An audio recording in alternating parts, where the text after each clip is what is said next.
B काम my child. तुम इस तरह रोएगा तो आंट सिंथिया की आत्मा को तकलीफ पहुंचेगा। Don't cry, don't cry. Okay dad, अगर ऐसी बात है तो I will not cry.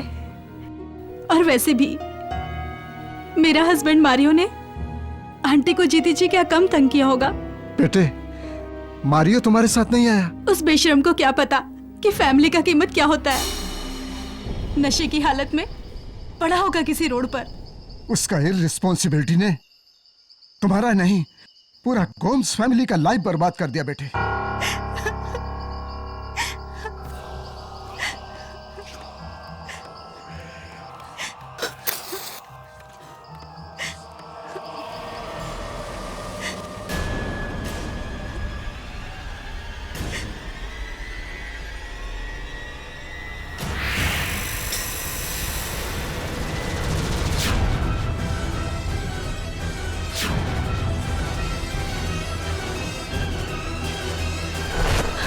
Dad, C aunty का फ्यूनरल तो 2 दिन पहले हुआ था ना।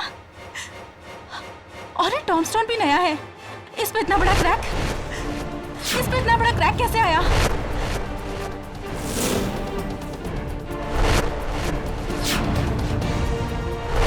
ये क्रैक? पता नहीं बेटा। ओह गॉड! और देखिए डैड, आसपास ये मिट्टी। डैड, ऐसा लग रहा है कि जैसे इसे किसी ने खोदा हो। What are you saying, Flavia? ये सिंथिया का कब्र कौन खोदा? कुछ तो गड़बड़ है। फ्लाविया, ये तुम क्या करता है? किसी का कब्र खोदना क्राइम है, क्राइम। ये तुम सिंथिया आंटी का कब्र क्यों? मुझे 100% यकीन है कुछ न कुछ जरूर गड़बड़ है। और मुझे तो डर है कि कहीं मारियो ने आंटी का कब्र खोदा होगा। मारियो ऐसा क्यों करेगा? पूरी जायदाद का झगड़ा पता होने के बाद भी आप ऐसे सवाल पूछ रहे हो? लेकिन please dad, help me.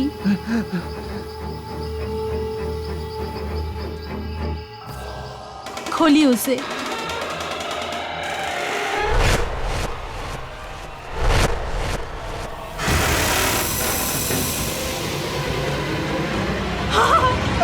Mario!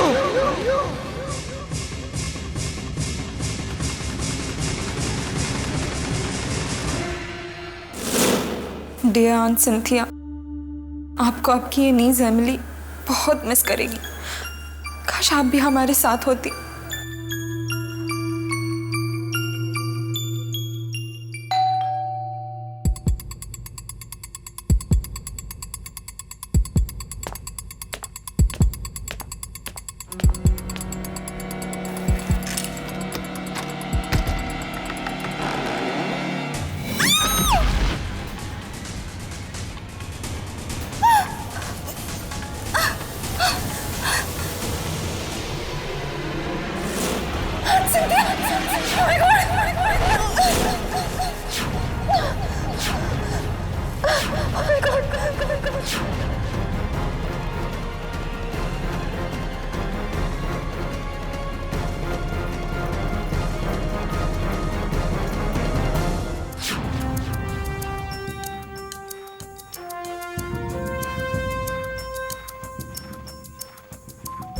अजीब, बहुत अजीब।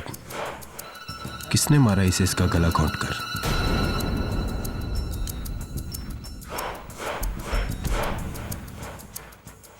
गले में चेन डालकर मारा इसे। ये देखो, इसके गले पे चेन की कड़ियों के निशान साफ दिखाई दे रहे हैं। साफ, ये चेन मिली बार कोने में।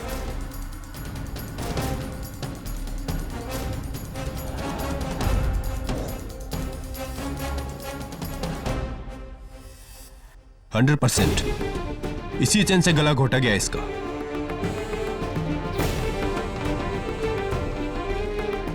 और रिचर्ड, मेरी भांजी एमिली का पति। बट इंस्पेक्टर, ये चेन रिचर्ड्स का नहीं है, एमिली का है। एमिली रहती कहाँ है? रिचर्ड, आंट सिंथिया की बॉडी हमारे घर पे, इतनी दूर उस ग्रेवयार्ड से। नहीं, मुझे नहीं पता कैसे। अब मैं क्या करूं? रचन, बॉडी बहुत भारी है, मैं उसे नहीं उठा सकती। तुम कब पहुंच रहे हो घर? जल्दी आओ वरना पुलिस। ओह माय गॉड, दरवाजा खुला है।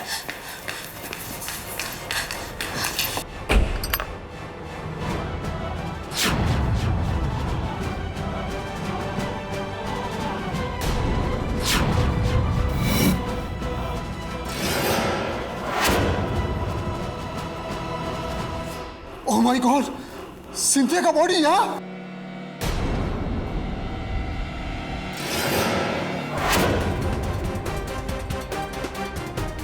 मुझे कुछ नहीं पता, मैंने कुछ नहीं किया है।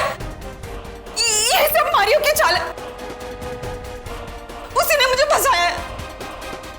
मारियो मर चुका है। What? और उसे तुमने मारा है। You are under arrest Mrs Emily Francis. नहीं, मैंने कुछ नहीं किया, मैंने किसी को नहीं मारा, ये सब झूठ है। चलो। नहीं, मैंने कुछ नहीं किया, छोड़ दो मुझे। नहीं।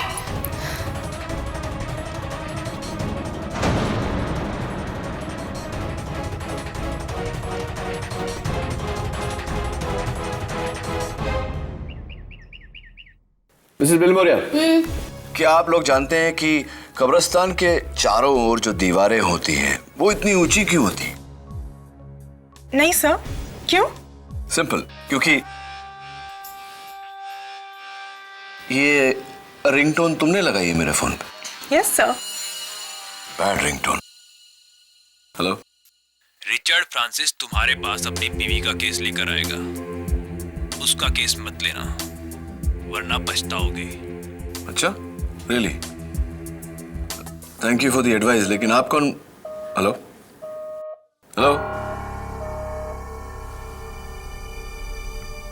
That's weird, like your ringtone, that's also weird, please change it. Yes sir. Sir, I'll get that.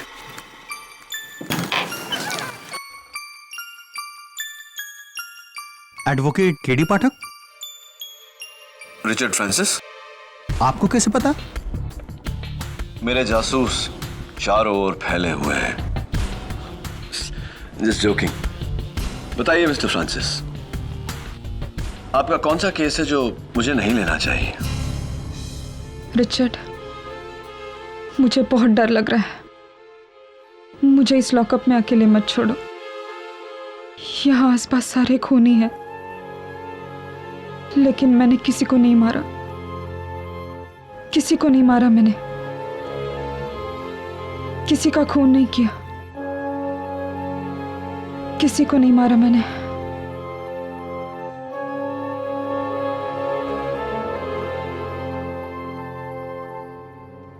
जब से ये हादसा हुआ है ना केडी, तब से बस ये ऐसे ही डरी सहमी बहकी बहकी सी बातें कर रही है। तो अब तुम ही बताओ रिचर्ड, ये कब्रिस्तानी कहानी का राज क्या है? गोम्स फैमिली में सबसे बड़ी आंट सिंथिया थी। उन्होंने शादी नहीं की और मारियो गोम्स उनके भाई के बेटे थे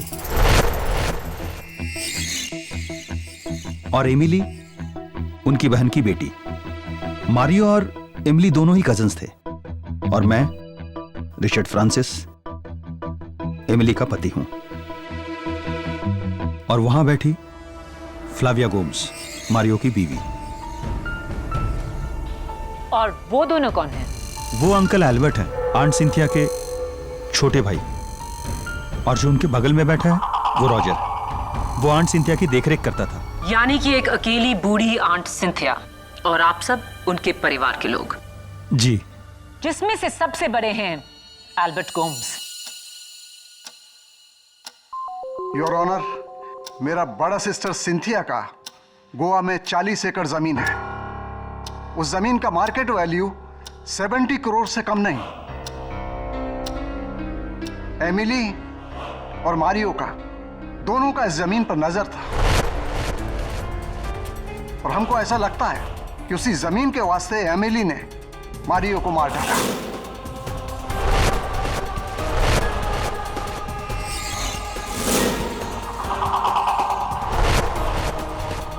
भी यही शक है। योर ऑनर, 8 मार्च को सेंट मार्क्स कब्रिस्तान से जब पुलिस को सिंथिया गोम्स की कब्र से उनके भतीजे मारियो गोम्स की लाश मिली, तो उसके साथ एमिली की ये चेन भी मिली, जिससे मारियो गोम्स का गला घोटा गया था।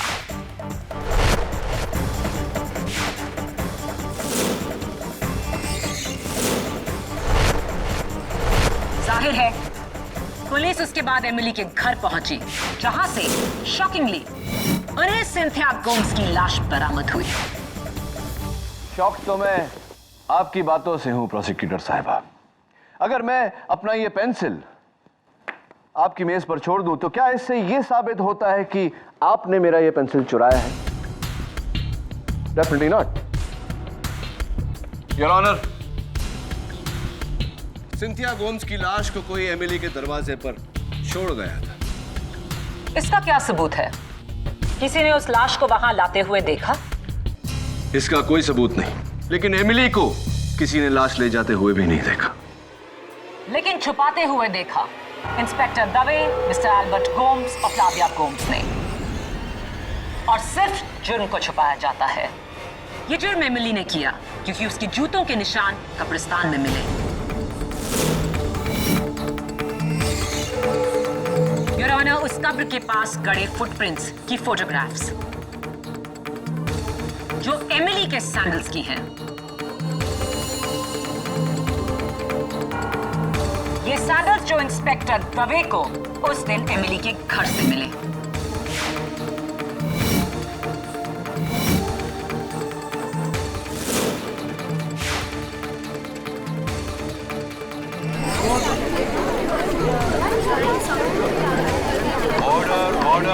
और इन सैंडल्स पर जो मिट्टी है उसी कब्रिस्तान की है।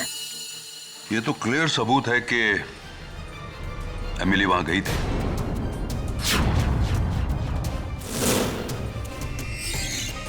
और इतना बेहतरीन प्लान लेकर मारियो को मारकर उसकी लाश को ऐसी जगह छुपाना जहां उसे ढूंढने की कोई सोच भी नहीं सकता। एक कब्रिस्तान की 6 फुट नीचे कब्र में, कब्र भी किसी और के नाम की, आंटी सिंथिया, जिसे 2 दिन पहले ही 100 लोगों ने दफन होते हुए देखा। कहना पड़ेगा एक्सीलेंट हाइडिंग प्लेस एमिली, लेकिन अफसोस सिंथिया की लाश को ठिकाने लगाते हुए इंस्पेक्टर दवे ने एमिली को रंगे हाथों पकड़ा और जीनियस प्लान फ्लॉप हो गया। योर ऑनर, मुझे प्रोसिक्यूटर साहिबा को याद दिलाने की कोई जरूरत नहीं कि हर मर्डर का एक मोटिव होता है, कत्ल की वजह। और एमिली के पास कत्ल की कोई वजह नहीं थी, क्योंकि आंटी सिंथिया ने खुद अपनी जायदाद इसी वसीयत में एमिली के नाम लिख दी थी। अजीब बात है mister defence council.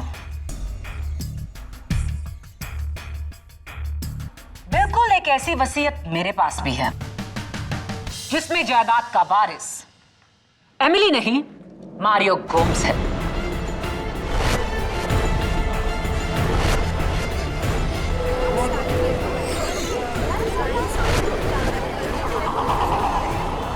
Order order. Your honour, एक जायदाद के 2 दावेदार, कजिन्स मारियो और एमिली। इसीलिए एमिली ने मारियो की जान ली, ताकि मारियो की मौत के बाद सारी जायदाद एमिली फ्रांसिस के नाम हो।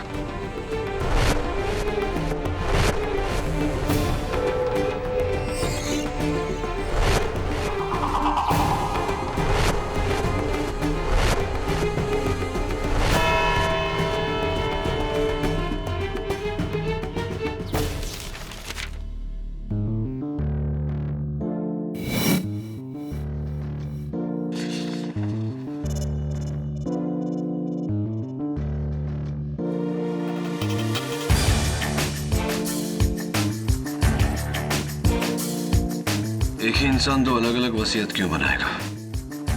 मैटर वही, डेट भी सेम, सिर्फ नाम अलग। नेती, आंटी सिंथिया कहां तक पड़ी थी? सर, रिपोर्ट के मुताबिक वो एक एमकॉम ऑनर्स थी। एमकॉम? तो फिर सिग्नेचर की जगह अंगूठा क्यों लगाया? स्ट्रेंज। May be not. नियति, पार्किंसंस डिजीज था उन्हें। वो क्या है? मिसेस बिलमोरिया, पार्किंसंस डिजीज, जहां मरीज के हाथ पांव हिलते हैं, ट्रेमर होते हैं, इसीलिए वो पेन उठाकर सीधा सिग्नेचर नहीं कर पाते, जिसके कारण आंटी सिंथिया ने अंगूठा लगाया था। Please change this ringtone. KD Pathak? KD Pathak, इस केस को छोड़ दो वरना पछताओगे।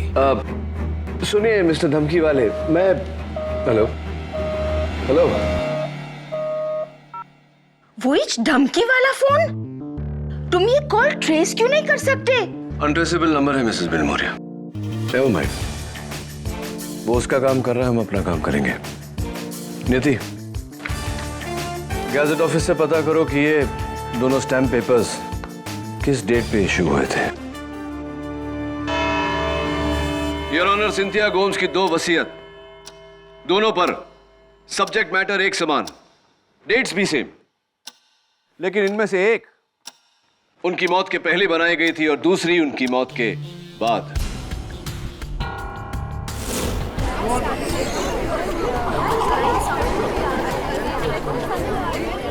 Order order. केडी, ये तुम कैसे कह सकते हो? योर ऑनर, गवर्नमेंट रेगुलेशंस के मुताबिक जब भी कोई स्टैम्प पेपर इशू किया जाता है तो रजिस्टर में उसका डेट ऑफ इशू दर्ज किया जाता है।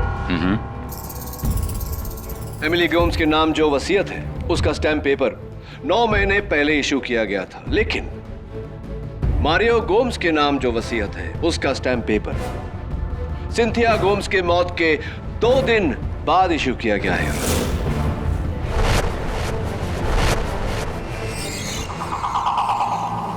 तो फिर इस पर सिंथिया गोम्स के अंगूठे का निशान कैसे आया मरने के बाद? अनफॉर्चुनेटली योर ऑनर, इस केस से यह जाहिर हुआ है कि मौत के बाद भी अंगूठे का इस्तेमाल किया जा सकता है वसीयत पे थंब इंप्रेशन लेने के लिए, भले ही ऐसा करने के लिए कब्र ही क्यों ना खोदनी पड़े। Right mister Albert?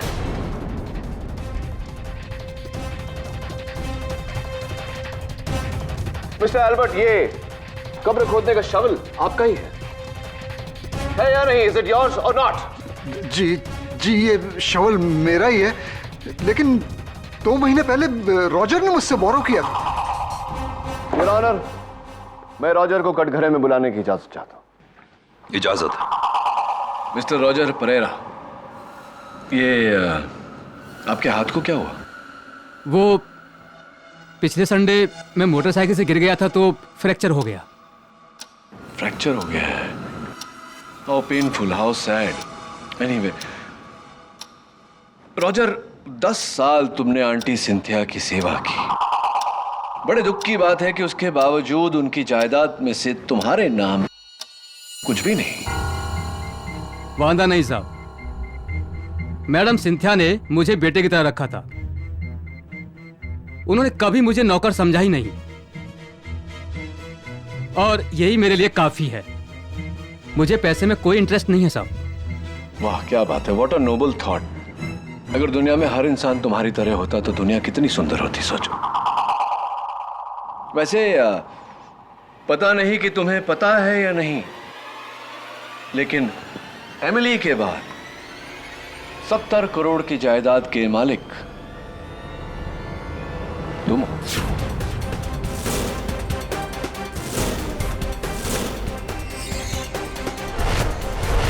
यानी कि अगर एमिली को कुछ हो जाता है, फांसी हो जाती है या उम्र कैद भी हो जाती है, तो तुम सीधा डायरेक्ट नौकर से मालिक। क्या?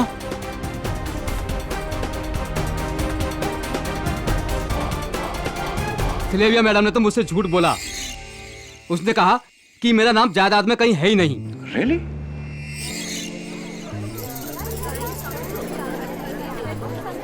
यानी ये पूरा हिस्सा ये लेना चाहती है? नहीं, मुझे मेरा हिस्सा चाहिए। हाँ, और मिलना भी चाहिए तुम्हें तुम्हारा शेयर। लेकिन उससे पहले मैं ये जानना चाहता हूँ कि कमेलियन क्या होता है, जानते हो तुम? क्रिकेट जो रंग बदलता रहता है। क्योंकि देखो ना, अभी थोड़ी देर पहले तुमने कहा कि तुम्हें पैसों में कोई इंटरेस्ट नहीं, और अब तुम कह रहे हो कि मुझे मेरा शेयर चाहिए। Interesting point. लेकिन उससे भी ज्यादा इंटरेस्टिंग पॉइंट यह है कि मैडम फ्लाविया ने आपको झूठ क्यों बोला? योर ऑनर, मैं फ्लाविया को कटघरे में बुलाने की इजाजत चाहता हूं। इजाजत है?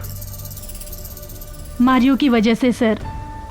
मारियो नहीं चाहता था कि रॉजर को इस बात के बारे में कभी भी पता चले कि उसका नाम भी वसीयत में है।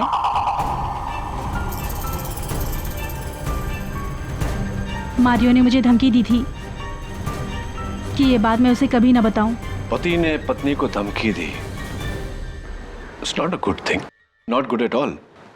कैसा पति था मारियो? मारियो एकदम अच्छा पति नहीं था। वो घर में कम और बार में ज्यादा रहता था।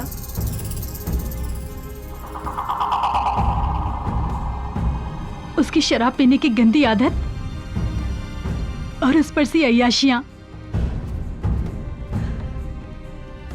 मेरा लाइफ तो उसने एकदम जहन्नुम बना दिया था सर। शायद इसीलिए तुमने सोचा कि उसे जहन्नुम पहुंचा दो, है ना? Objection your honour. Sustained. Sorry your honour. Sorry Flavia, तुम्हारा दिल दुखाने का मतलब नहीं था मेरा। एनीवे, अगला सवाल।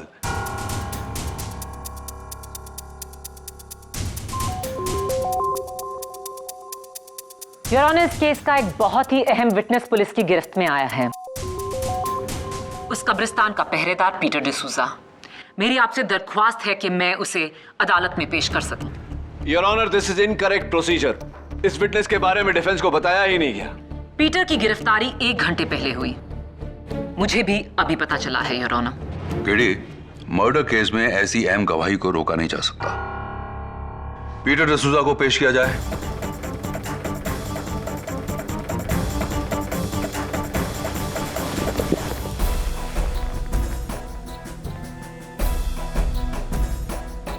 हमको माफी दे दो जज साहब, हमसे बहुत बड़ा मिस्टेक हुआ। हमको इसके लिए बहुत मनी दिया गया था। किसने दिया वो पैसा? फेस नहीं देखा। हाँ, क्योंकि सारा बात और ऑर्डर फोन पे आया था। हाँ, मगर वो एक आदमी था, उसकी वजह से मैंने ये सब कुछ किया। उसका नाम रिचर्ड था साहब। नहीं, मैंने किसी को फोन नहीं किया।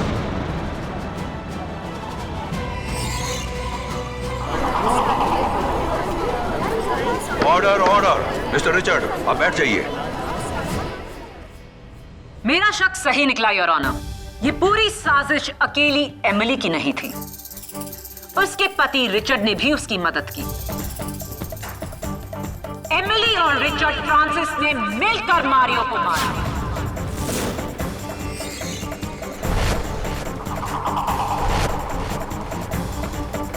Your honour, may I approach the bench? You may. Your honour, इस नए विटनेस, नए सबूत की रोशनी में मुझे थोड़ा वक्त चाहिए। लेकिन पीटर डिसूजा की गवाही के बाद तुम्हारा केस और भी कमजोर हो गया। योर ऑनर, पीटर ने सिर्फ उसकी आवाज सुनी है, चेहरा नहीं देखा। मुझे पूरा यकीन है कि कोई तो है जो इस केस को गुमराह करने की कोशिश कर रहा है। वही शख्स मुझे भी धमकियां दे रहा है और ये बात मैं साबित कर सकता हूं कोर्ट में। Your honour, please take more time. तो तुम्हें यह काम जल्द से जल्द करना पड़ेगा केडी, क्योंकि कल सुबह 9:30 से 10:30 के बाद इस केस की अगली तारीख 10 दिन बाद की है। तुम 10 दिन तक इंतजार करना चाहोगे या? नहीं योर ऑनर, 10 दिन में कुछ भी घुमाया जा सकता है। Tomorrow morning is okay. Granted. Thank you your honour. इस केस की सुनवाई कल सुबह 9:30 से 10:30 के बीच में की जाएगी। तब तक के लिए अदालत मुलतवी की जाती है।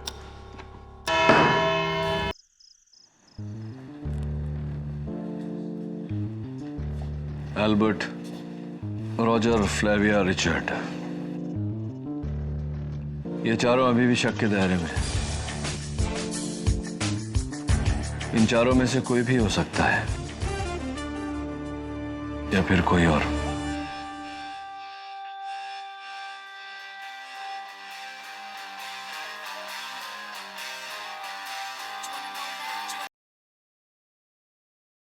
बोलिए मिस्टर धमकी सिंह। कल सुबह अदालत मत आना, वरना मारियो के साथ जो हुआ तेरे साथ भी होगा केडी। Bloody idiot। किसी का खून नहीं किया, किसी को नहीं मारा मैंने। जी ये शवल मेरा ही है, लेकिन 2 महीने पहले रॉजर ने मुझसे बोरो किया था। नहीं, मुझे मेरा हिस्सा चाहिए। मारियो एकदम अच्छा पति नहीं था। उसका नाम रिचर्ड था साहब। नहीं, मैंने किसी को फोन नहीं किया।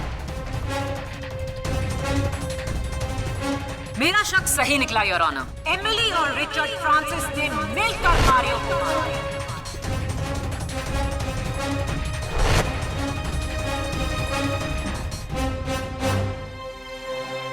सुबह के 4 बज गए नियति। चलो तुम्हें घर छोड़ देता हूँ। सर लेकिन आप?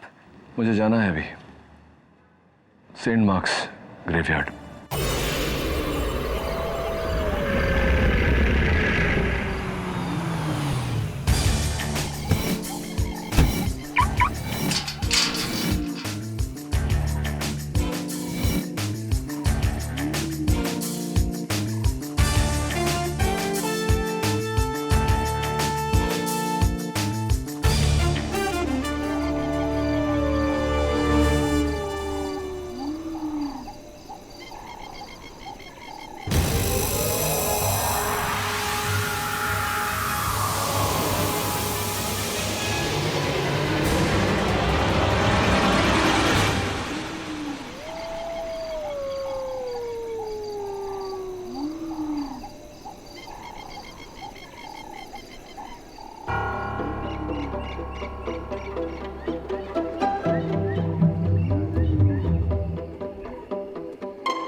Good bye KD.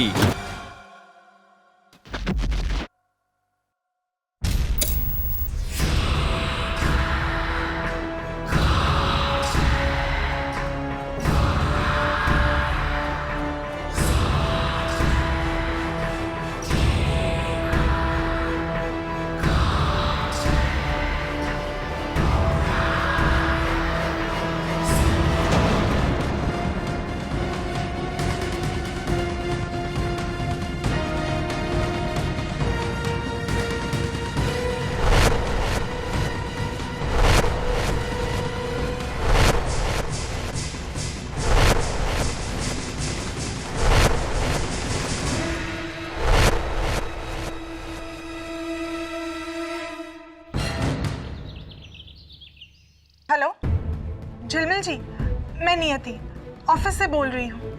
KD sir अब तक ऑफिस ही नहीं आए और 9:30 बजे हमें कोर्ट पे पहुँचना है। जी मैंने उनका फ़ोन ट्राई किया और बिल्कुल आउट ऑफ रीच है। हाँ, सुबह के 4:30 बजे वो कब्रिस्तान गए थे। I mean I hope he is okay. I am worried.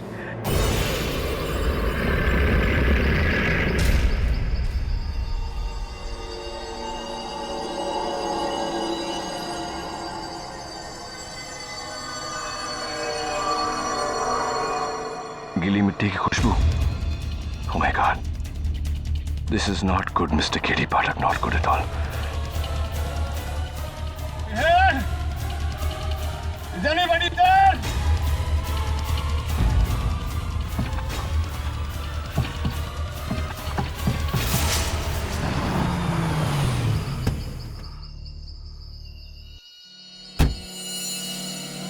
KD sir की गाड़ी?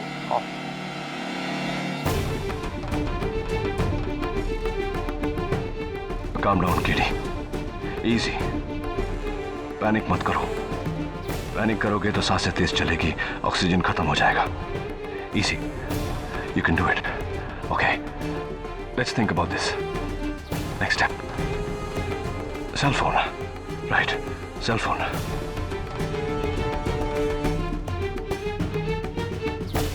जरूर सर अंदर होके। केडे, केडे, केडे। झिलमिल जी, यहाँ नहीं, कब्रिस्तान के अंदर। अरे नियति, एक जिंदा आदमी कब्रिस्तान में क्या करेगा? कहीं बाहर होगा। केडी! ठीक है, मैं अंदर जा रही हूँ। मेरी लड़की मरवाएगी यार। KD sir! Sir! Sir! Damn. No signal. Oh, come on. I can't die in a coffin. Alive. That's very silly.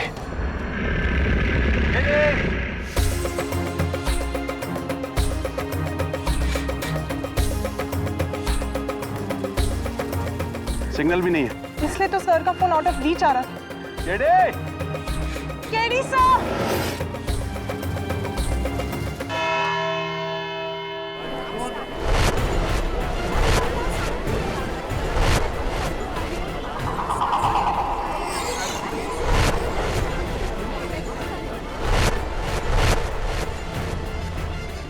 KD कहाँ रह गया? अजीब बात है, इतने सालों में कभी किसी केस में वो लेट नहीं आया। अभी आज क्या हो गया? ओह गॉड, अब तो केस का वक्त हो गया है, हमें कोर्ट चलना होगा। क्या करें? तो मैं तब से यही तो कह रहा हूँ ना नियति, चलो। नियति का टेक्नो रिंग ट्यून बजाता हूँ, शायद कोई सुन ले।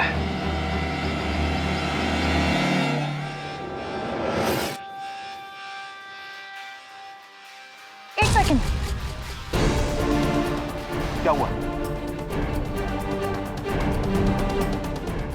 यहाँ से कुछ आवाज आ रही है, कोई इंग्लिश गाने की। गाने की? हाँ, हो सकता है ये किसी डीजे की कब्र होगी। अंदर भी बचा रहा होगा बेचारा। टेक्नो बीट्स, मेरा रिंगटोन। कान बज रहे हैं तुम्हारे कान। कब्रिस्तान है ये। अभी चलो, लेट हो रहे हैं, कोर्ट मुकदमा शुरू हो गया होगा। चलते। योर ऑनर, आधा घंटा हो गया है और केडी का कोई नामो निशान नहीं। Well KD, I think you are finished. Cell phone पे सिग्नल नहीं, कोई तेरी आवाज नहीं सुन रहा। ये तेरा आखिरी केस था और ये तेरी पहली और आखिरी कबर। Sorry to say, goodbye KD. Goodbye KD. Goodbye KD. Oh my God, अब समझ में आया मारियो का खून किसने किया, लेकिन क्या फायदा? कैसे साबित करूंगा कॉफिन में? योर ऑनर, मेरी राय है आप इस केस का फैसला सुना दीजिए।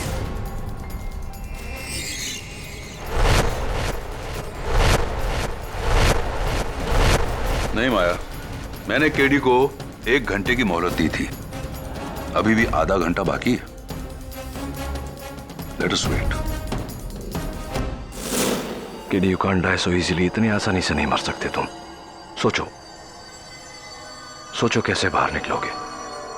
कार कीज, गाड़ी की चाबी, गाड़ी का सिक्योरिटी लॉक, शायद कोई देख ले। रेडियो सेंसर्स दीवारों से पास होते हैं।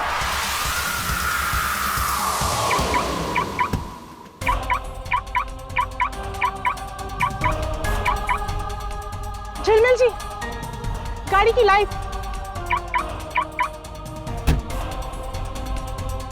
हाँ, मुझे लगा था कि केडी अंदर ही होगा और सो रहा होगा। KD! KD sir! KD! KD! KD sir! KD! अंदर तो कोई नहीं है। मैंने कहा था कि गाड़ी उसकी खराब हो गई होगी, गाड़ी यहीं छोड़ करके वो कोर्ट चला गया होगा। चलो। नहीं झिलमिल जी, आई एम श्योर ये कोई इशारा है हमारे लिए। केडी साहब में कांटेक्ट करने की कोशिश कर रहे हैं। I am sure. हो तुम पागल हो। चलो मेरे साथ चलो। देखिए, आप आए या नहीं आए, I am sure KD sir अंदर है। मैं अंदर जा रही हूँ। अरे यार, ये लड़की फिर मरवाएगी। नियति! नियति! अरे नियति! ओह, केडी सर! अरे क्या केडी केडी यार। थिंक नियति, थिंक। सर का रिंगटोन मैंने सुना था।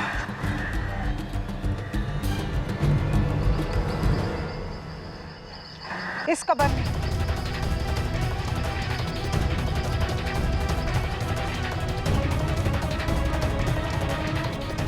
जिंदा? हाँ। नियति, तुम पागल हो गई क्या? इस कब्र के अंदर केडी जिंदा? ऐसा कभी नहीं हो सकता।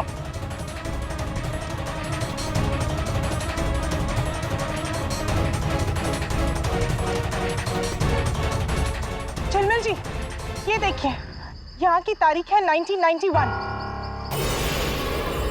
यानी कि 20 साल पुरानी। और यहाँ की मिट्टी देखकर ऐसा लगता है जैसे कि इसने अभी इस पे डाली हो। एक minute, I am very sorry नियति।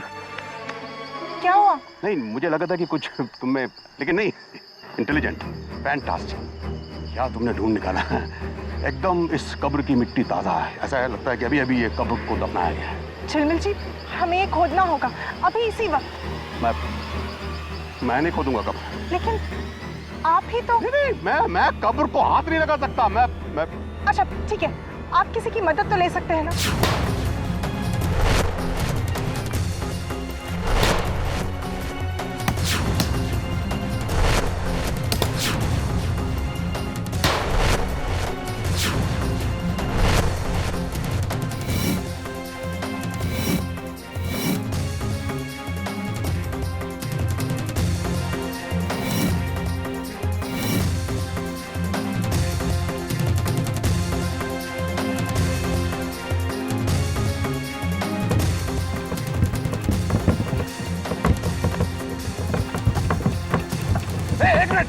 एक मिनट, कोई अंदर से ठोक रहा है।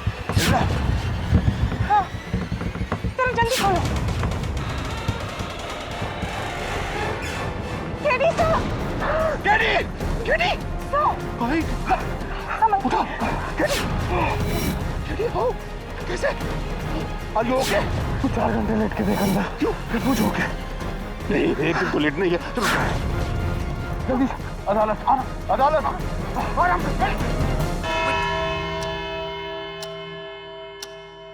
With due respect, Your Honor, KD का ये कोर्ट हियरिंग मिस करना साफ कहता है कि उसके पास अपनी क्लाइंट की बेगुनाही का कोई सबूत नहीं। प्रोसिक्यूशन की गुजारिश है कि आप इस केस का फैसला सुनाएं। ठीक है।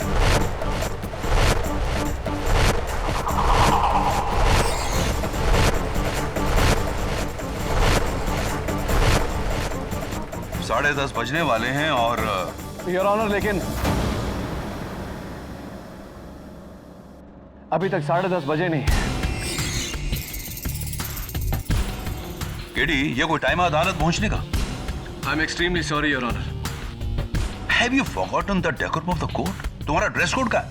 मैं अदालत का वक्त जाया नहीं करना चाहता था, इसलिए इसी तरह आना पड़ा। What has happened to you? ये तुम्हारी ये हालत कैसे हुई है? दरअसल बात यह है कि अब तक मैं उसी कब्रिस्तान में 2 गज जमीन के नीचे गाड़ा गया था। क्या?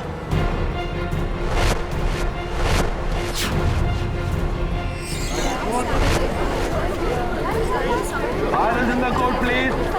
किसकी हरकत है ये? उसी की योर ऑनर, जो नहीं चाहता कि मैं मारियो के कातिल को ढूंढ निकालूं।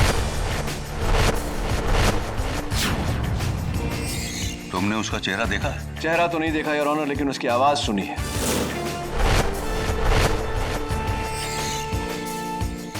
कौन है? योर ऑनर, जब से ये केस शुरू हुआ है मुझे फोन पे धमकियां आ रही हैं। और आज कब्रिस्तान में जब मैंने वो आवाज सुनी, गुड बाय केडी, तो वही आवाज थी, लेकिन एक फर्क, उसमें एक टोन था जैसे कि फोन पर हमें सुनाई देती।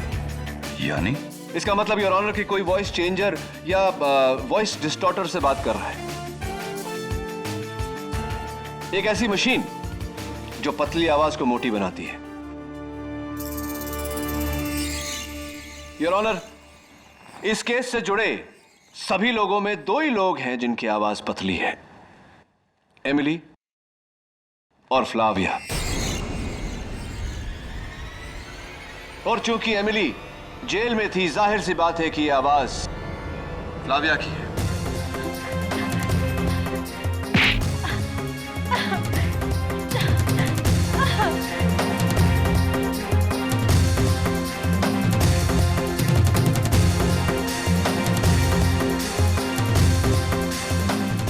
मेरा हस्बैंड मारियो और मेरे डैड एल्बर्ट दोनों ने मिलकर एक झूठी वसीयत तैयार की और उसके ऊपर सिंथिया आंटी के लाश के अंगूठे का निशान लगाया।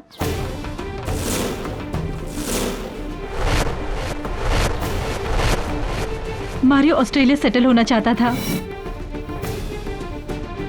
पर मेरे साथ नहीं, उसकी गर्लफ्रेंड के साथ, वो भी मुझे धोखा देकर। इससे पहले कि वो मुझे धोखा देता,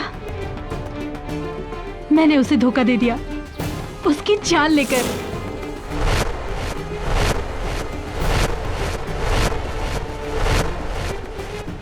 उस दिन मैं एमिली के घर गई।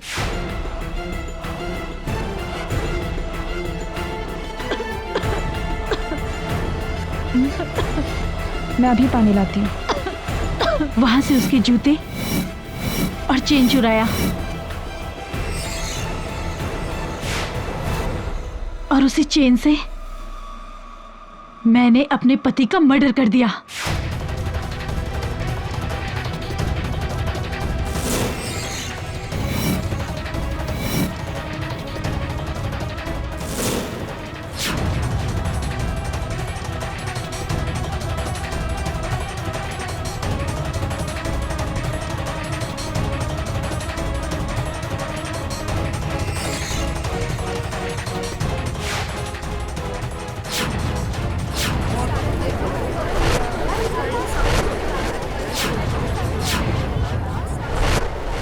राइट। फिर तुमने बड़ी होशियारी से टूटी हुई कब्र का राज फाश किया ताकि कोई तुम पे शक ना करे। फिर बड़ी चालाकी से एमिली के घर गई और उसके चुराए हुए जूते तुमने वहीं रख दिए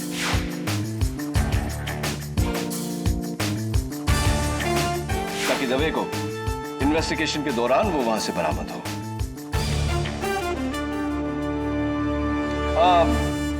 बस एक आखिरी चीज, वो जो आप आवाज बदलने के लिए जो बॉक्स यूज करती है वो जरा आपके बैग में ही होगा, चेक करिए जरा।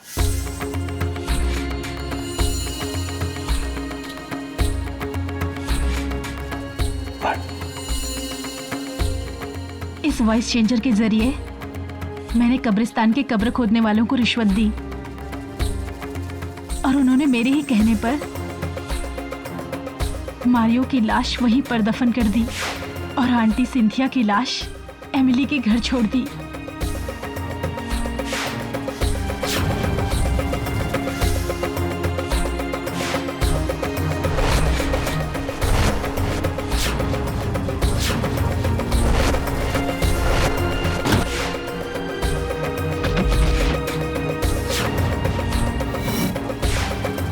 The confession is now complete, Your Honor. Flavio Gomes के इकबाल जुर्म के बाद अदालत उन्हें फौरन हिरासत में लेने का हुक्म देती है। नहीं, नहीं, मैंने कुछ गलत नहीं किया है, मैंने कुछ गलत नहीं किया है, छोड़ो मुझे। और इस केस से जुड़े एल्बर्ट गोम्स पर अदालत अलग से मुकदमा चलाने का हुक्म देती है और एमिली फ्रांसिस, इन्हें अदालत मारियो गोम्स के कत्ल के इल्जाम से बाइज्जत बरी करती है।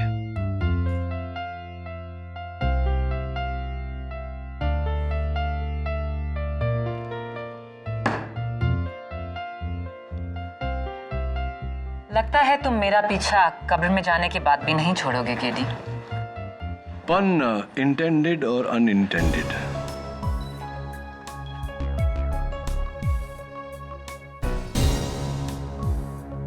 कांग्रेचुलेशन। अब सॉरी हाथ नहीं मिला सकता, हाथ जरा काले हो गए, लेकिन अच्छा है मुंह काला होते होते बच गया। Thank you so much. All the best to both of you. Well done sir, graveyard mystery solved. अब उस ग्रेवयार्ड रिडल का भी जवाब दे दीजिए ना प्लीज। नियति, पहले मुझे बहुत फनी लगता था, लेकिन खुद कब्र में जाने के बाद I don't find it funny anymore. Sir please, मुझे जानना है, आई एम वेरी क्यूरियस। जानो ना सर नहीं, प्लीज बताइए ना, क्यों कब्रिस्तान के चारों ओर ऐसी ऊंची ऊंची दीवारें होती हैं? Why? Okay, if you insist. कब्रिस्तान के चारों ओर ऊंची दीवारें होती है क्योंकि लोग अंदर घुसने को मरते हैं। See, I told you it's not funny anymore. Am I right or am I right?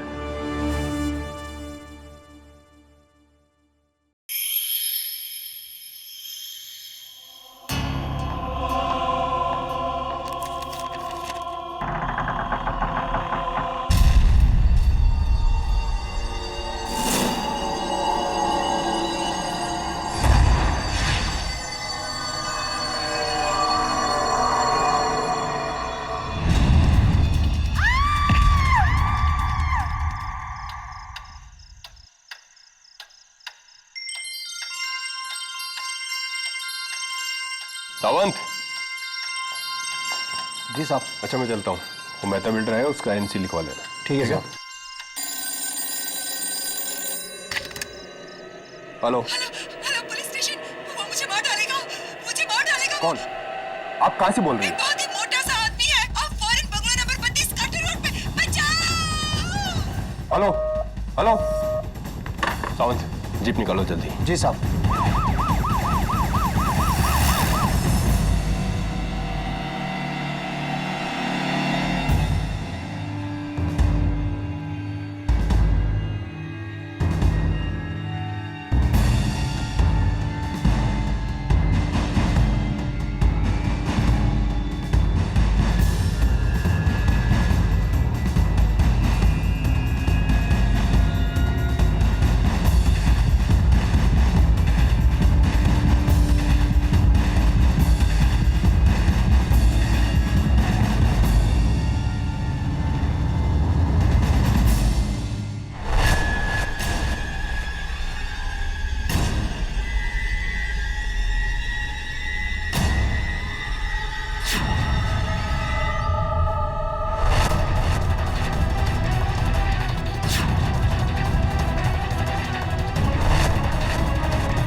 कुछ चल रहा है। Hands up! कोई चालाकी नहीं। सब मैंने कुछ नहीं किया सब मैं तो पड़ोस में रहता हूँ। मैं एक एस्टेट एजेंट हूँ, दिनेश पटेल। सब मैंने अपनी खिड़की से उसको देखा इधर और भाग के आया इधर। किसे देखा? खून को। खूनी? एक मोटा आदमी था, बहुत मोटा आदमी था साहब। मोटा आदमी? कौन हो सकता है? His Royal Highness prince Rudy Singh Dhanaura. कुंवर साहब की यह तस्वीर 2 साल पुरानी है, जब उनका वजन 250 किलो था। गुड, 2 साल में तो काफी वजन कम हो गया होगा। अब कुंवर साहब का वजन 345 किलो है। कुंवर साहब के ऊपर अपनी एक्स प्रेमिका शर्मिला राठौर के घर जाकर उन्हें कत्ल करने का झूठा आरोप है। मिस्टर मानेकशॉ, क्यों लगता है आपको कि ये इल्जाम झूठा है? क्योंकि अपने वजन की वजह से कुंवर साहब के लिए चलना तो दूर, उठ पाना भी मुमकिन नहीं। पिछले 9 सालों से वो अपने कमरे से बाहर तक नहीं निकले। 9 साल? या मिस्टर केडी, 9 साल, 9 years। वाह। प्रिंस रूडी मेरे खास पेशेंट हैं। उनकी मेडिकल कंडीशन के कारण हमने पुलिस से परमिशन लिया कि उन्हें यहीं रखा जाए, हाउस अरेस्ट में। उन्हें जेल ना ले जाया जाए जब तक उन पे आरोप साबित नहीं हो पाता। वो कभी नहीं होने वाला है। Of course. 350 kg वजन लेके वो भागेंगे भी कहाँ? अच्छा बताइए डॉक्टर घोष, प्रिंस रूडी वाकई नहीं चल पाते? जी वो बिल्कुल नहीं चल सकते। क्या केडी, भरोसा नहीं है तुझे?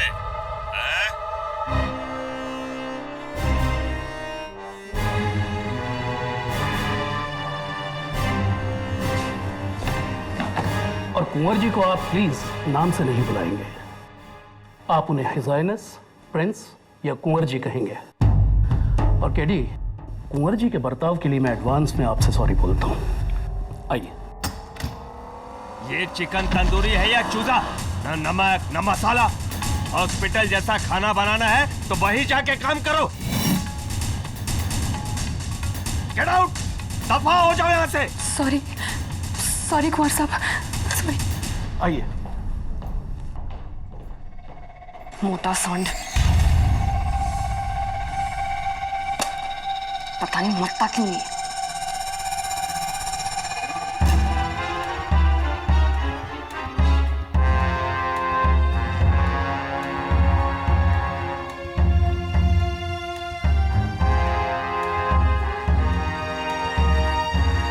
एडवोकेट केडी पाठक, पधारिए महाराज।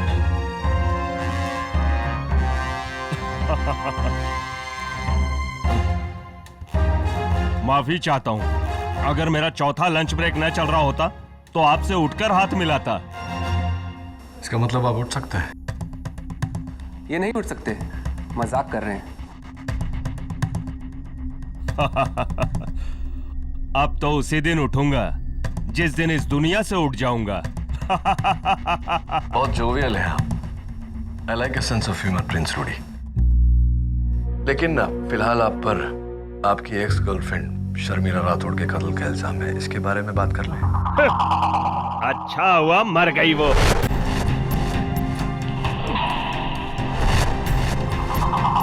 11 साल पहले मैं उसके प्यार में पागल था, लेकिन उसने मुझसे कहा कि अगर मैं मोटे से पतला हो जाऊं तो मुझसे शादी करेगी। जिंदगी में पहली बार प्यार में आकर किसी के लिए मैंने अपना वजन 200 से 80 किलो किया, सिर्फ 80 किलो। मैंने अपना वादा पूरा किया, पर उसने नहीं, उसने मेरे प्यार को ठुकरा दिया। उस ठुकराए हुए प्यार के गम में मैंने खाना शुरू किया, बस खाता गया और आज मेरी ये हालत हो गई, सब उस डैन की वजह से। खा लीजिए। क्या है? कुंवर साहब, दवाई खा लीजिए। तो खिलाओ और दफा हो जाए यहाँ से।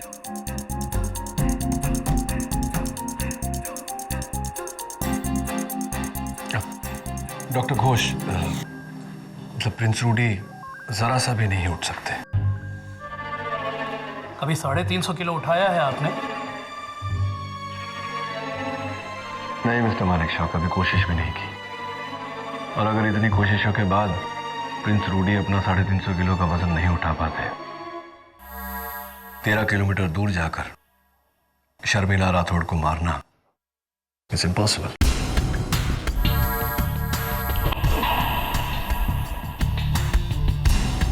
I think we have a good case, Rudy. Sorry, Prince Rudy.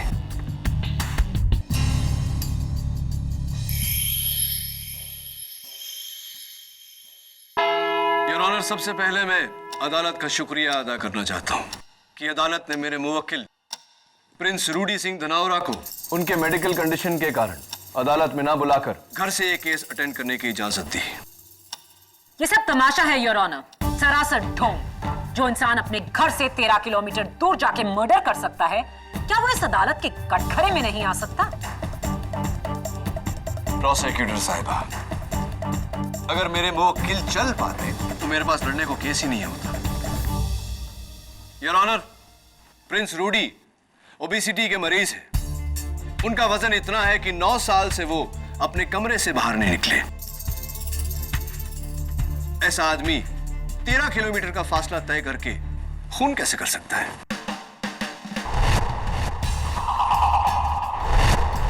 आपके एक सवाल के आगे मेरे 10 सवाल हैं, जिनमें से कुछ का जवाब देंगे इंस्पेक्टर दवे। योर ऑनर, 15 मार्च की रात करीब 1:30 बजे जब मैं पुलिस स्टेशन से निकल रहा था तो शर्मिला राठौड़ जी का मुझे फोन आया। हेलो पुलिस स्टेशन, वो मुझे मार डालेगा, मुझे मार डालेगा वो। कौन? आप कहां से बोल रही हैं? एक बहुत ही मोटा सा आदमी है, अब foreign bungalow number 32 cutter road पे। बचाओ! Hello hello. उन्होंने साफ कहा था एक बहुत मोटा आदमी। जी बिल्कुल साफ। दवे, अगर वो मोटा आदमी प्रिंस रूडी सिंह था तो शर्मिला ने उसका नाम क्यों नहीं लिया फोन पर, जबकि वो उसे बहुत अच्छी तरह से जानती थी? घबराहट में अक्सर इंसान डिटेल बताना भूल जाते हैं केडी। Okay, agreed. एक और बात, शर्मिला पर जानलेवा हमला हो रहा था, तो उन्हें इतना समय कैसे मिल गया कि वो फोन उठाए, नंबर डायल करे, अपना पता बताए, कंप्लेंट लिखवाए? आओ।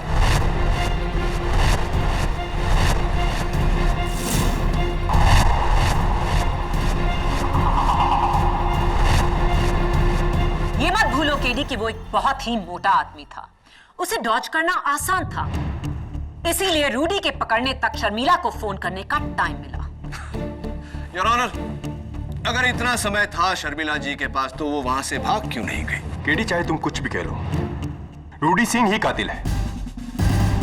योर ऑनर, मौका वारदात से बरामद ये बैट जिस पर रूडी सिंह की उंगलियों के निशान है, और इतना ही नहीं, जमीन पर उनके जूतों के निशान, साइज 12।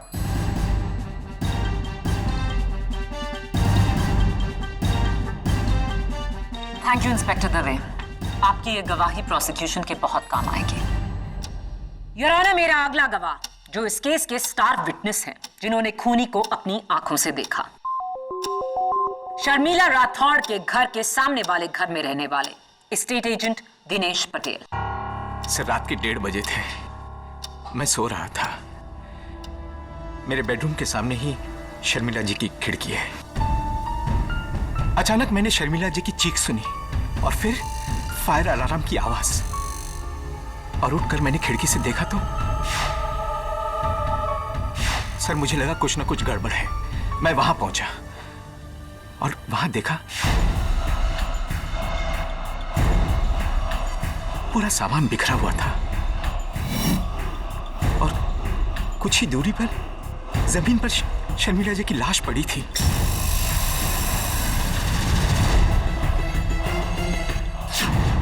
और फिर जलने की बू आई।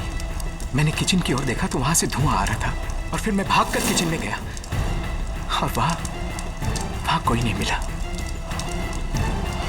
और फिर पुलिस आ गई सर।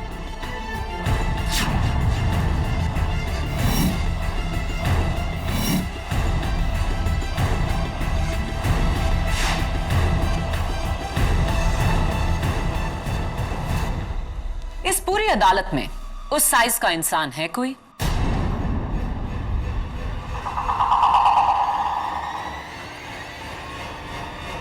नहीं,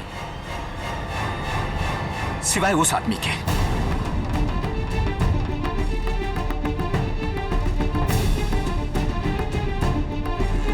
मैंने उसी को देखा सीलिंग पे लगे फायर अलार्म को बंद करते हुए। झूठा। मिस्टर रूडी सिंह, माना आप अदालत में नहीं है, लेकिन आपका रवैया ऐसा ही होना चाहिए जैसे आप यहां मौजूद हैं। कार्रवाई के दौरान किसी भी किस्म का जलपान मना है। Do you understand? एक बहुत ही मोटा आदमी, इंस्पेक्टर दवे ने सुना, मिस्टर पटेल ने देखा। अब आपका क्या कहना है mister KD Pathak? But of course, mister Patel, जब आपने अपनी खिड़की से शर्मिला जी की खिड़की के उस पार उस मोटे आदमी को देखा, तो आपकी खिड़की पर या शर्मिला जी की खिड़की पर कुछ पर्दा या कोई वेनिशियन ब्लाइंड वगैरह कुछ लगा हुआ था?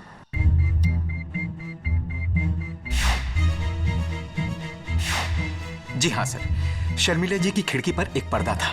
शर्मिला जी की खिड़की पर एक पर्दा था? जी हाँ। यानी कि आपने उस आदमी को नहीं देखा, महज उसकी परछाई को देखा, राइट? जी, लेकिन नहीं, अभी मेरा सवाल खत्म नहीं हुआ।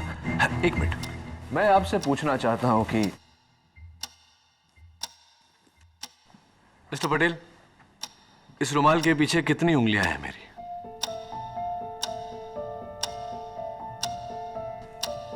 3 सर। 3 उंगलियां हैं? जी सर। Are you sure? जी हाँ।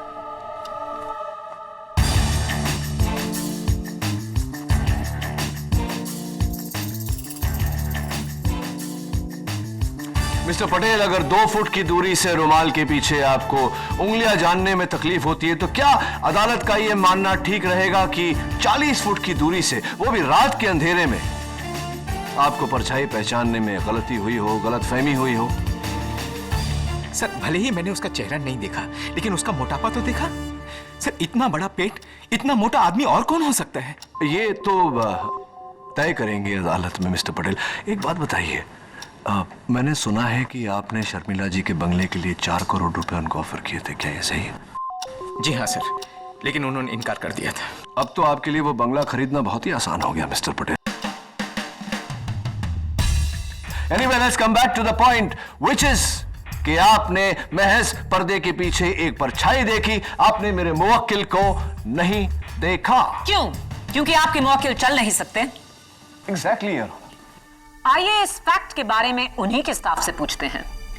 सबसे पहले मिस्टर रूडी सिंह के एडीसी मिस्टर साइरस मानिकशॉ। इजाजत।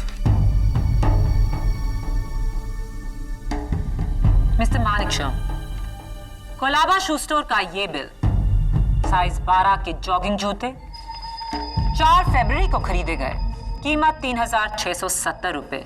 क्या ये जूते आपने खरीदे? जी हाँ। आपके पैर का साइज क्या है?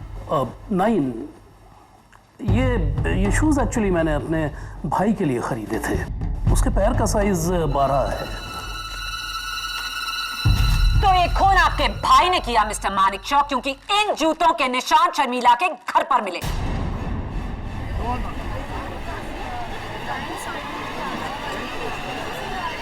नहीं, मेरा भाई खूनी नहीं है। इनफैक्ट ये शूज मैंने कुंवर साहब के लिए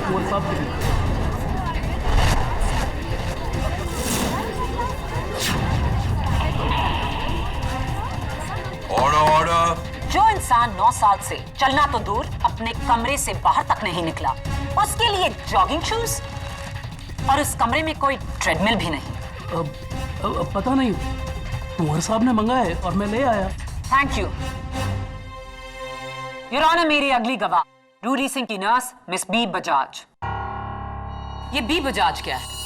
जी, मेरा नाम बसंती बजाज। दरअसल मेरी माँ को शोले फिल्म बहुत पसंद थी, इसलिए जब मैं पैदा हुई तो उन्होंने मेरा नाम बसंती रख दिया। ऑर्डर। आप रूडी सिंह की राउंड द क्लॉक नर्स हैं? जी हाँ, दरअसल उनको मेरी कभी भी जरूरत पड़ सकती है, बीपी, दवाइयाँ, इंजेक्शंस वगैरह। तो कत्ल की शाम 6 बजे से आप कहाँ गायब थी?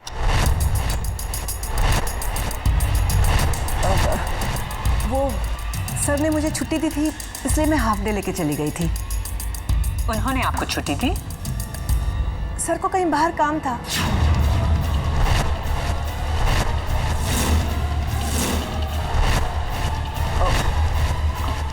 I mean, सर को कुछ काम था, इसलिए उन्होंने छुट्टी दी हमें। कुछ काम करना था? किसी का खून करना था? Objection your honour. Sustained. Your honour, मेरा बस यही पॉइंट है कि कोई अपने स्टाफ को तभी छुट्टी देता है जब वो घर पर ना हो।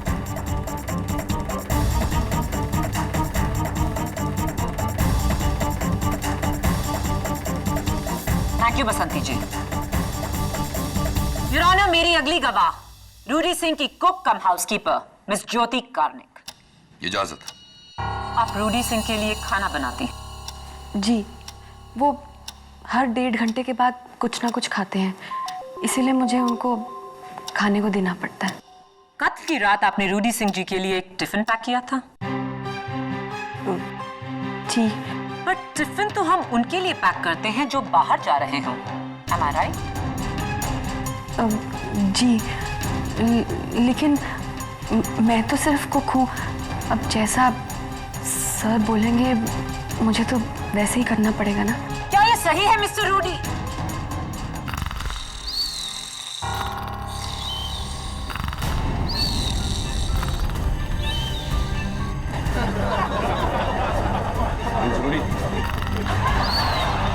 Order. Prince Rudy.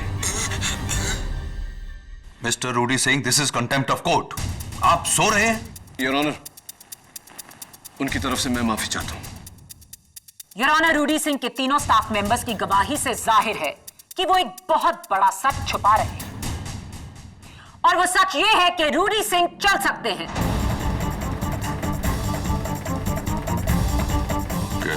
Your honour, Prince Rudy के स्टाफ के एक अहम मेंबर की गवाही अब भी बाकी है। मैं प्रिंस रूडी के personal physician doctor Shubhankar Ghosh को कटघरे में बुलाने की इजाजत चाहता हूं। इजाजत।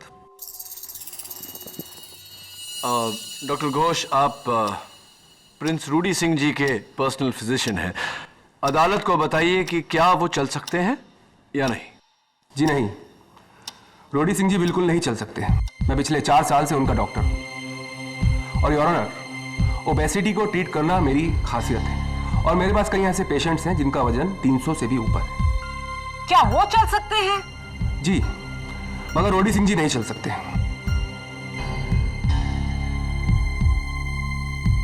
योर ऑनर, एक स्पेशलिस्ट डॉक्टर के स्टेटमेंट को झुटलाने वाले हम कौन होते हैं? और डॉक्टर घोष ने अभी अभी कहा कि प्रिंस रूडी जैसे कई भारी भरकम ओवरवेट पेशेंट्स इनके पास हैं। जाहिर सी बात है योर ऑनर कि दुनिया में ऐसे और भी लोग होंगे। वो कातिल रूडी सिंह ही था और ये है उसका सबूत।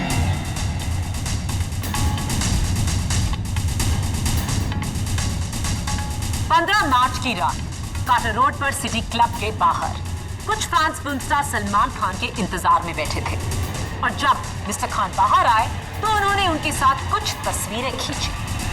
शर्मिला का घर उस क्लब के बिल्कुल सामने है और 1:15 पर ली गई ये तस्वीर काफी दिलचस्प है और ये है उसका जूम इन वर्जन, जहां बैकग्राउंड में रूडी सिंह ट्रैक पैंट्स पहने साफ नजर आ रहे हैं।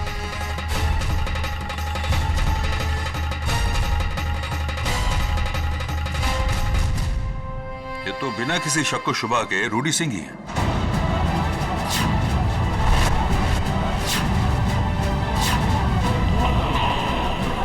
Silence please, silence in the court. Prince Rudy Singh Dhanaura, अब भी आप कहेंगे कि आप चल नहीं सकते? एक और झूठ बोला तो उसका अंजाम बहुत बुरा होगा। मैं चल सकता हूँ।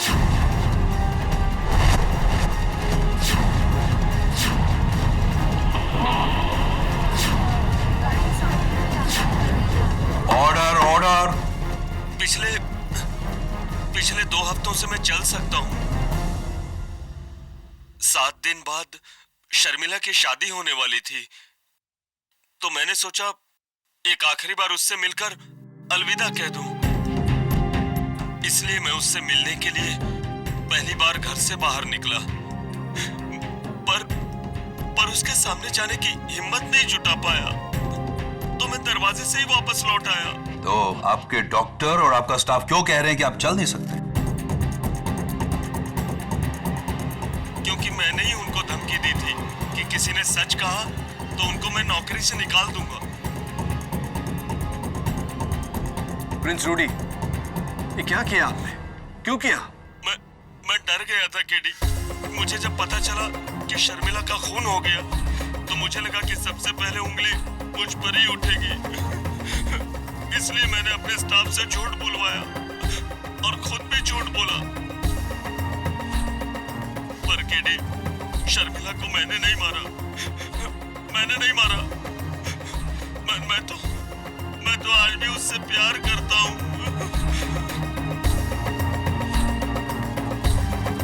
योर ऑनर, इस केस की शुरुआत में डिफेंस काउंसिल ने मुझसे कहा था कि अगर मैं ये साबित कर दूं कि रूडी सिंह चल सकते हैं तो उनके पास कोई केस ही नहीं बचता। अब अदालत क्या कहे?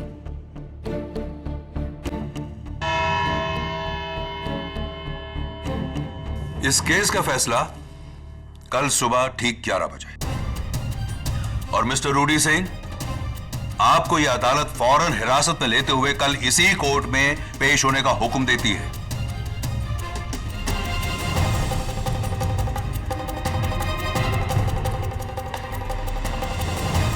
लगता है वो दिन आ गया कि तुम्हारी पहली हार का दिन। KD Pathak will finally lose a case.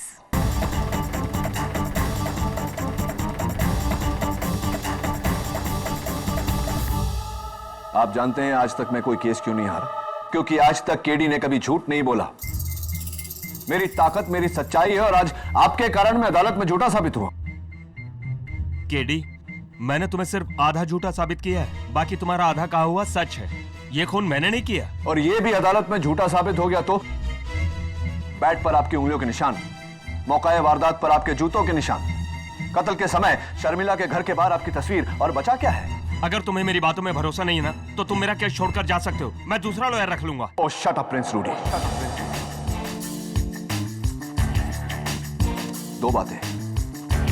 पहली बात, आपका गुनाह इस हद तक साबित हो चुका है कि कोई लॉयर आपके केस को हाथ नहीं लगाएगा। दूसरी बात, केडी ने आज तक लिया हुआ केस कभी अधूरा नहीं छोड़ा। अब हार हो या जीत, अदालत में सच साबित होके रहेगा।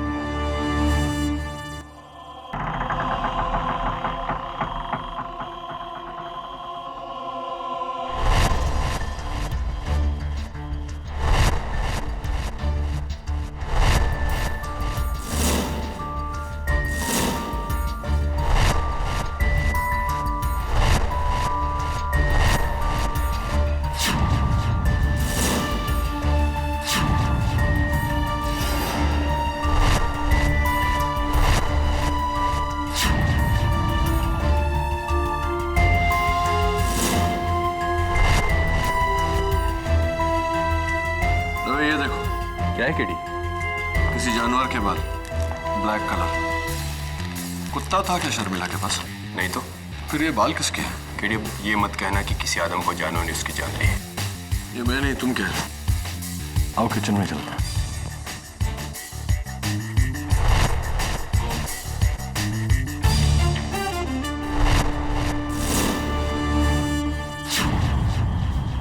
दवा, ये वही चूल्हा है जिस पर शर्मिला उस रात खाना बना रही थी? हाँ, हमने आके से बंद किया वरना आग लग जाती। राइट, लेकिन रात के 1:30 बजे शर्मिला खाना क्यों बना रही थी?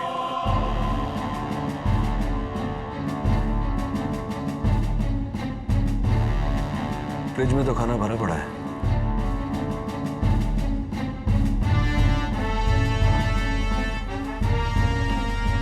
मुझे लगता है कि शर्मिला खाना नहीं बना रही थी। तो फिर ये गैस कातिल ने ऑन किया है। ओह, ताकि फायर अलार्म बजे और उसके पकड़े जाने का रिस्क हो। 50% राइट, 50% रॉन्ग। ताकि फायर अलार्म बजे और कोई उसे देखे। Fire alarm, let's go.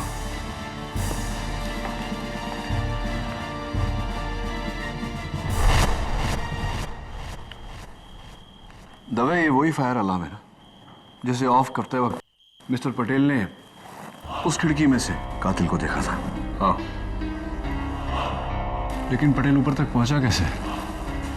I think इस टेबल के जरिए। Help me please.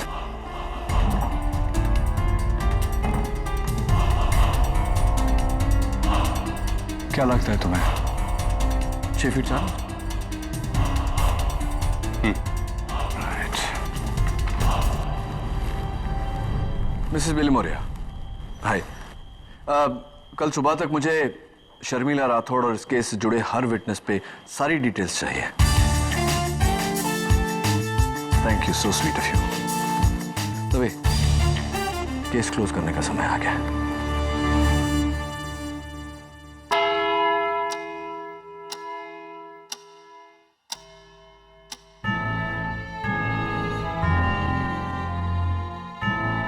Your honour, यह शर्मिला राठौड़ के घर का वही टेबल है जिस पर उस रात खूनी ने खड़े होकर फायर अलार्म बंद किया था।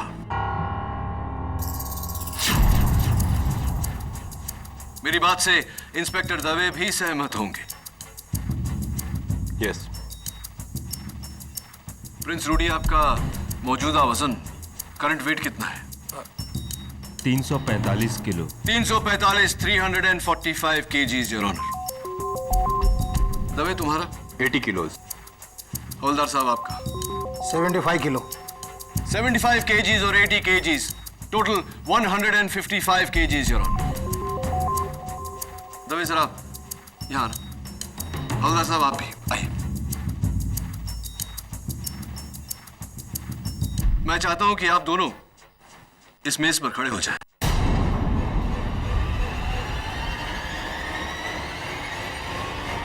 जरा संभल के। हाँ।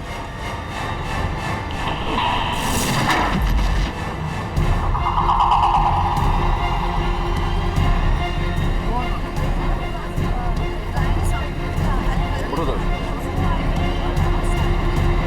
लगी तो नहीं? Thank you. योर ऑनर, यही था मेरा सवाल। यह टेबल जो 155 किलो उठाते हुए टूट गई, इसका 350 किलो उठाना नामुमकिन है। यह तभी के तभी टूट जाती। तो फिर ये टूटी कैसे नहीं? क्योंकि योर ऑनर, कत्ल की रात पर जो आदमी इस टेबल पर खड़ा हुआ था वो मोटा जरूर था, लेकिन भारी नहीं।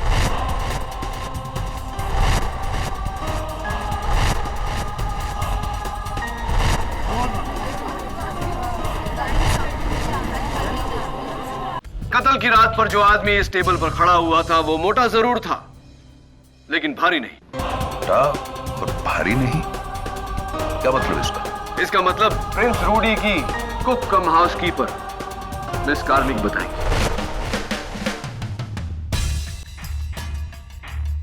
Miss Karnik, how are you?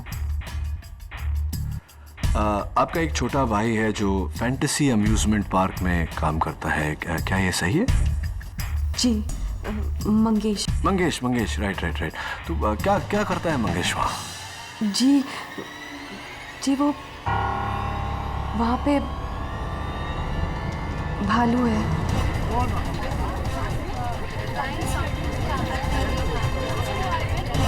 Right, please. भालू है मंगेश, भालू है? I mean वो वहाँ का मैस्कॉट है, Tommy Teddy. Tommy Teddy, how sweet. Your honour, खुशकिस्मती से टॉमी टेडी हमारे साथ आज अदालत में है। आइए टॉमी टेडी।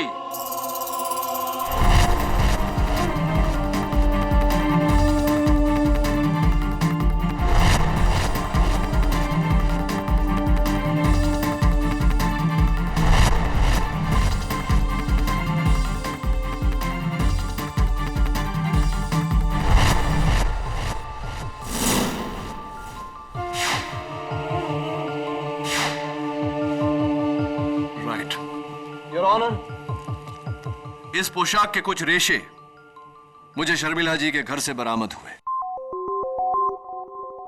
इसका मतलब टॉमी टेडी वहीं थे उस रात।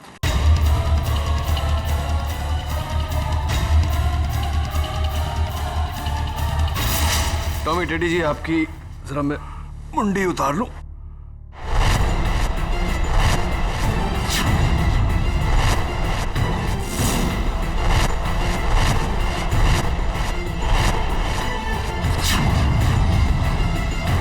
मंगेश, तुम?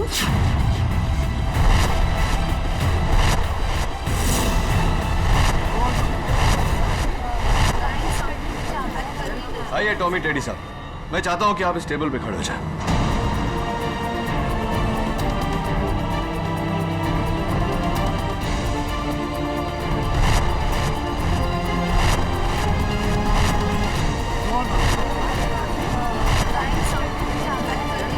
Order, order.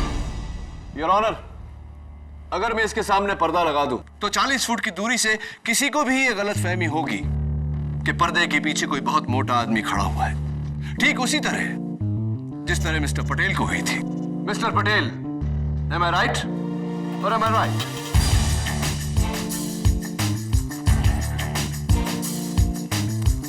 Thank you mister Tommy teddy. आइए लीजिए आपका। Thank you very much. अब बताइए मिस कार्निक कि आपने अपने भाई के टॉमी टेडी का कॉस्ट्यूम पहनकर शर्मिला का कत्ल क्यों किया? एक मिनट। माना कि मिस्टर पटेल को धोखा हुआ था, लेकिन शर्मिला राठौर ने तो यह साफ कहा था कि कातिल एक मोटा आदमी है। योर ऑनर, फोन पर वो आवाज शर्मिला जी की थी ही नहीं।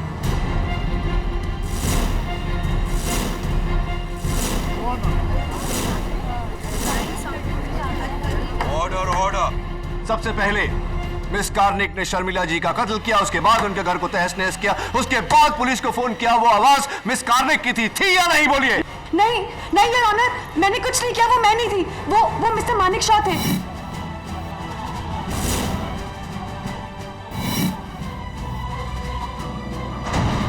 ये उनका ही काम है, क्योंकि कत्ल से पहले उन्होंने ही वो सूट बोरो किया था टॉमी टेडी का। पूछिए, उनसे पूछिए। योर ऑनर, मैं मिस्टर मानिक शॉ को कटघरे में बुलाने की इजाजत चाहता हूं। इजाजत? जी हाँ, वो सूट मैंने ही बोरो किया था अपने बेटे पर्सी की बर्थडे पार्टी में पहनने के लिए, बच्चों को एंटरटेन करने के लिए। लेकिन उसके बाद उस सूट को मैंने कुंवर साहब के घर के स्टोर रूम में जाके रख दिया था। मिस कार्निक को देने के लिए। राइट।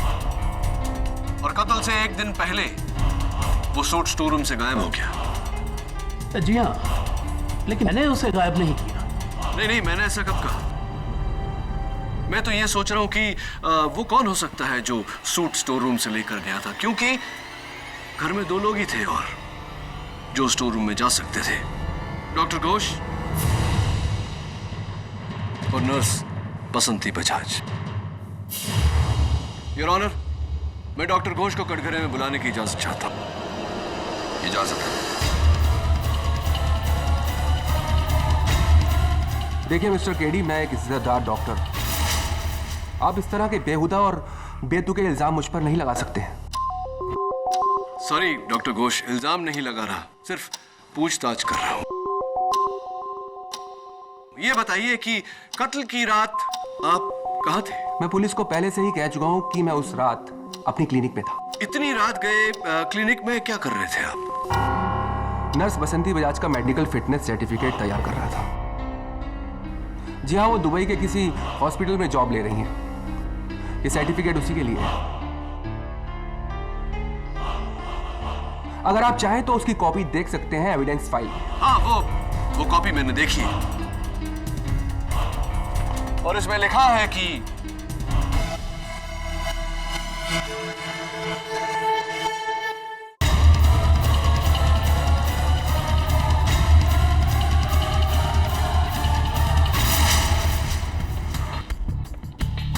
आप बैठिए डॉक्टर घोष।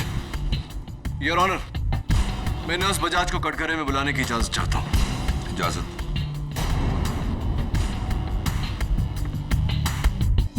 आप दुबई जा रही? जी हाँ, दरअसल मैं रूडी साहब की बदतमीजियों से तंग आ चुकी हूँ।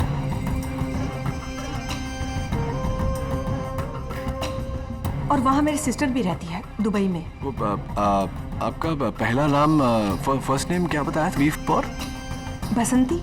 हाँ, बसंती, राइट।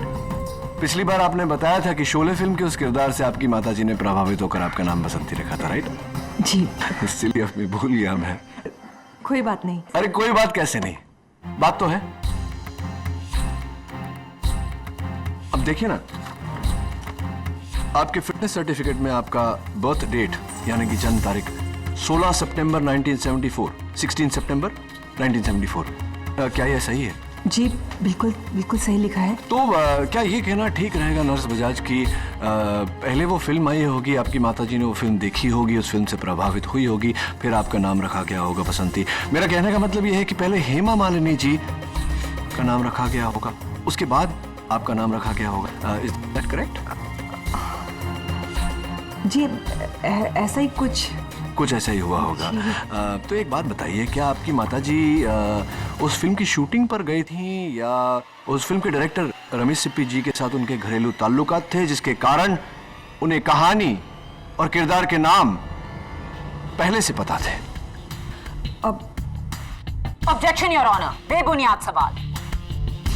ये तुम क्या अनाप शनाप पूछ रहे हो? योर ऑनर, नर्स बजाज का जन्म 16 सितंबर 1974 में हुआ, जबकि शोले रिलीज हुई थी 15 अगस्त 1975 में। नर्स बजाज के जन्म के पूरे 1 साल बाद। अगर इनके जन्म के 1 साल बाद फिल्म रिलीज हुई तो फिल्म के किरदार का नाम इनकी माताजी इनको कैसे दे सकती है?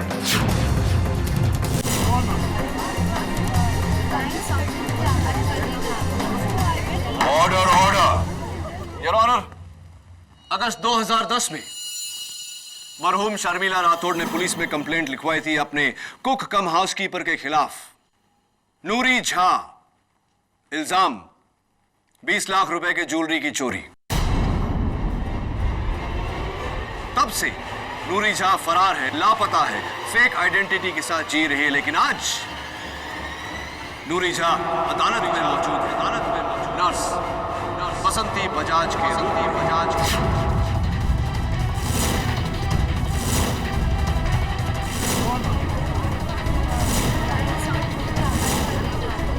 बोलिए नर्स बजाज, आपने झूठ क्यों बोला कि आपका नाम बसंती है जबकि आपका नाम नूरी झा है या नहीं? बात में कोई शंका नहीं कि आपका नाम बसंती बजाज नहीं नूरी शाह है और आप ही ने कत्ल किया है शर्मिला राठौर का। बोलिए, आपने कत्ल किया है या नहीं? जी हाँ, जी हाँ। मैं ही नूरी शाह हूँ, मैं ही।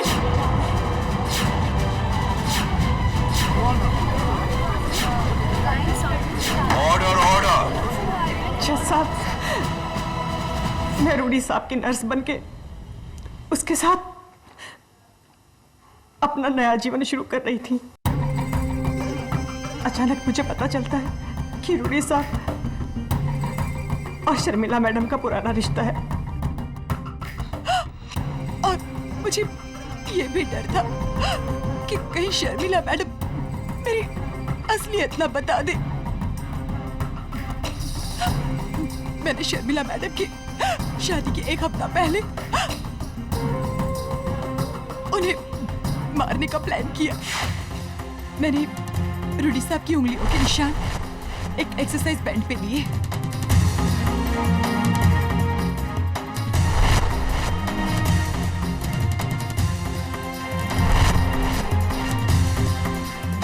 फिर हूबहू रूडी साहब जैसे जूते खरीदे। उसके बाद स्टोर रूम में जाकर टेडी बियर का कॉस्ट्यूम चोरी किया और फिर शर्मिला जी के घर जाकर उनका कत्ल कर दिया मैंने।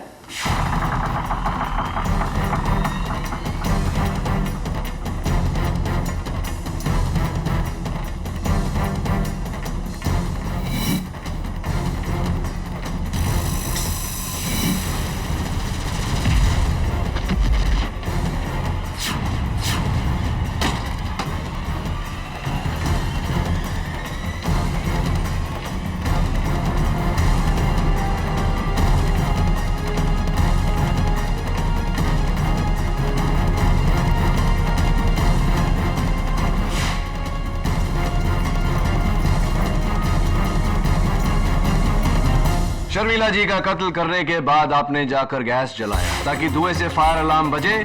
आप टेबल पर चढ़ी, फायर अलार्म बंद किया ताकि लोगों को यह वहम हो कि कत्ल किसी बहुत ही मोटे आदमी ने किया है, मेरे मुवक्किल रूडी सिंह ने, जबकि कत्ल आपने किया था। जी हाँ, ये कत्ल मैंने ही किया।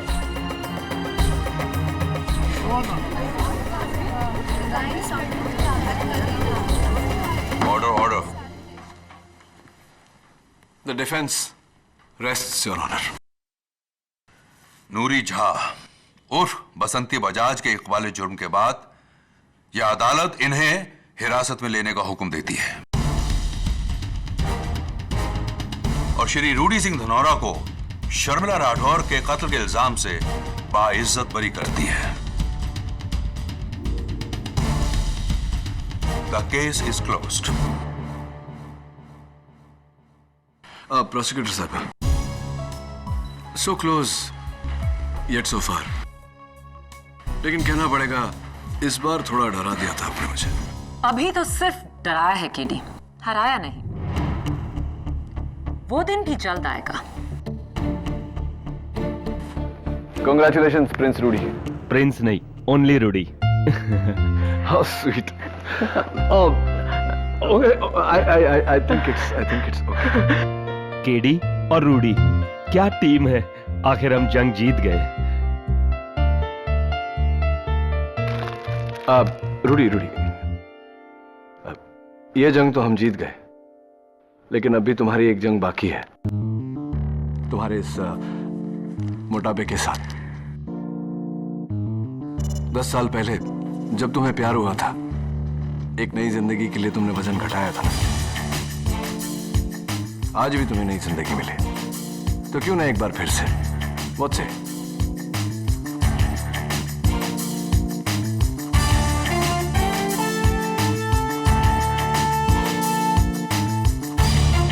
All the best.